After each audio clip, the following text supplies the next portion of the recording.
नमस्कार, मैं नवीन जायसवाल 4 PM राजस्थान में आपका स्वागत करता हूं।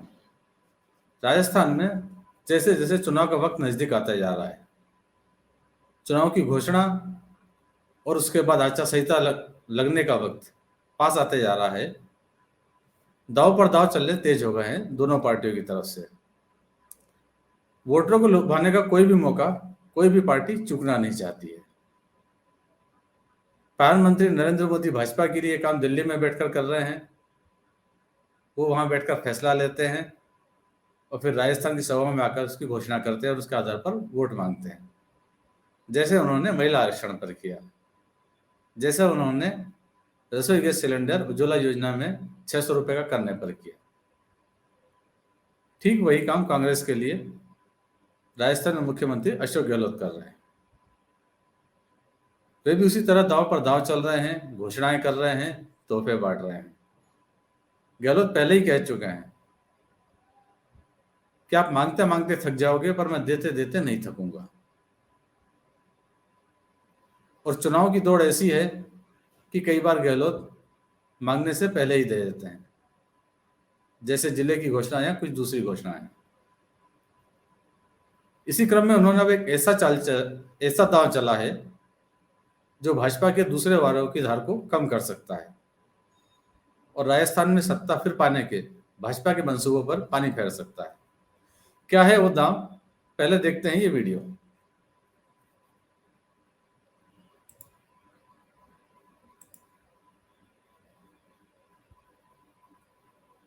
विस्तार से चर्चा की। अभी अध्यक्ष जी आपको ब्रीफ करेंगे।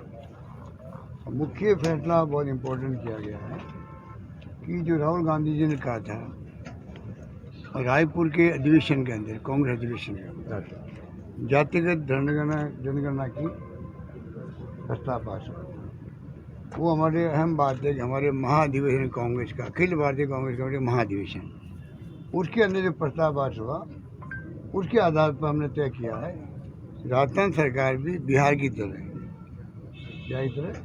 जातिगत जनगणना करवाएगी।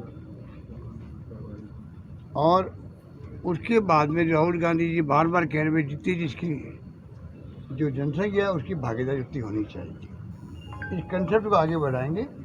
इसलिए हमने तय किया है कि राजस्थान सरकार जो है उस मैंडेट को सामने रख करके, कांग्रेस मैंडेट को, आज हम सब ने सर्वसम्मति से बात करी है कि राजस्थान सरकार इस अभियान को घोषित करे।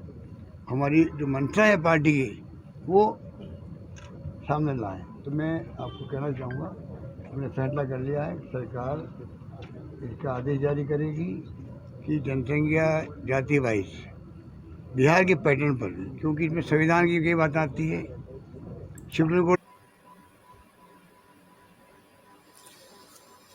राजस्थान कांग्रेस कोर कमेटी की बैठक से बाहर निकलने के बाद मुख्यमंत्री अशोक गहलोत ने जानकारी दी। उन्होंने बताया कि बिहार की तर्ज पर राजस्थान में भी जाति जनगणना होगी। बिहार में यह काम पहले ही हो चुका है। दरअसल देश में अभी तक जो जनगणना होती है उसके अंदर धार्मिक आंकड़े बताए जाते हैं।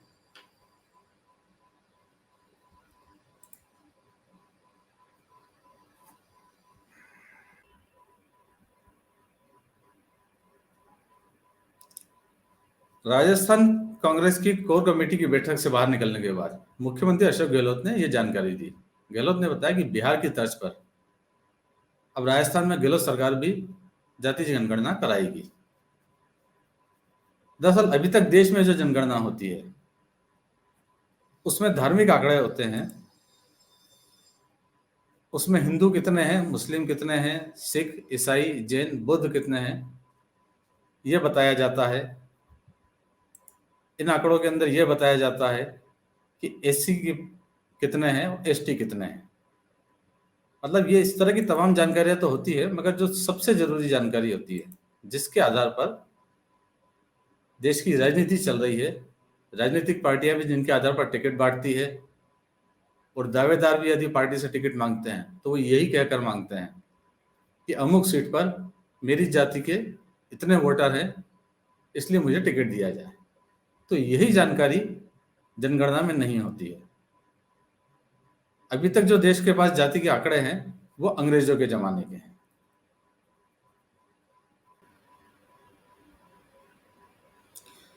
अब बात करते हैं कि गहलोत जातीय जनगणना कराकर हासिल क्या करना चाहते हैं। दरअसल भाजपा को धर्म की राजनीति और कांग्रेस को जाति की राजनीति रास आती है। इंडिया गठबंधन में शामिल बिहार की सरकार पहली जाति जनगणना करा चुकी है, उसके आंकड़े जारी कर चुकी है, नीतीश सरकार ये काम कर चुकी है और कांग्रेस के बड़े नेता राहुल गांधी खुद कह चुके हैं जितनी आबादी उतना हक।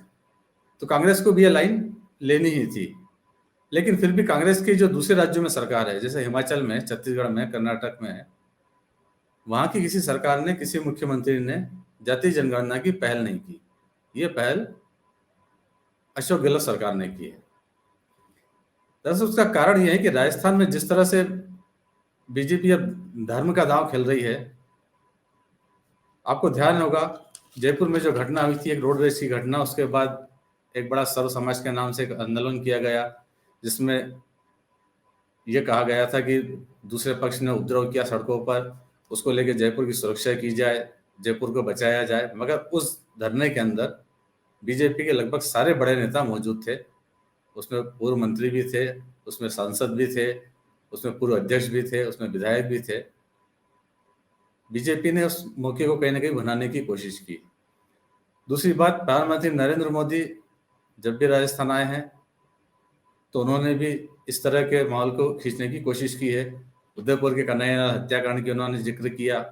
वो हर सभा के अंदर जिक्र करते हैं कि भाजपा की सरकार आई तो दंगे रुक जाएंगे। जयपुर की घटना को लेकर भी उन्होंने कमेंट्स किए। उन्होंने गहलोत सरकार पर तुष्टीकरण के आरोप लगाए।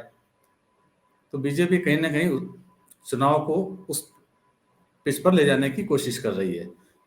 ये पिच वो है जिसको लेकर कांग्रेस असहज महसूस करती है।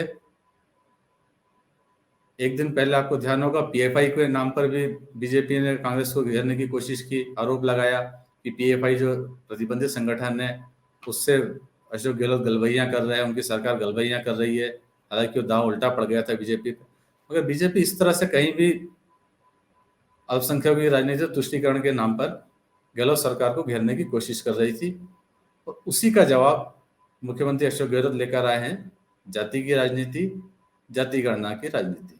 अब सवाल ये कि गहलोत का दाव कितना कारगर सिद्ध होगा। राजस्थान में वैसे 5 बड़ी जातियां हैं जो राजनीति में मुखर रही है और जिनका सबसे ज्यादा प्रतिनिधित्व रहा है। उसमें है जाट है, राजपूत है, गुर्जर है, मीणा और ब्राह्मण। इसमें मीणा एसटी समुदाय में है, जबकि जाट ओबीसी में है और ओबीसी और ओबीसी के बाहर भी तो प्रदेश में सबसे बड़ा वर्ग रहा है। अब यदि नए आंकड़े जारी होते हैं तो छोटी छोटी जातियां भी पूरे प्रदेश में अपनी आबादी के हिसाब से राजनीतिक प्रतिनिधित्व की मांग करेंगी। हालांकि ये फिलहाल इसकी अभी कोई संभावना नहीं, क्योंकि 2-4 दिन में आचार संहिता हो जाएगी और ये अगली बार अगर कोई सरकार आती है तो वही इस काम को आगे बढ़ा पाएगी। जैसे कि महिला आरक्षण है, वो भी फिलहाल मोदी सरकार को नहीं देना है, तो ये भविष्य के घर में। मगर गहलोत ने फिलहाल एक दांव ओबीसी को लेकर जरूर चल दिया है। यदि आपको हमारी खबरें पसंद आ रही है तो 4PM राजस्थान को सब्सक्राइब जरूर कीजिए और इस वीडियो के लिंक को ज़्यादा से ज़्यादा शेयर कीजिए। नमस्कार।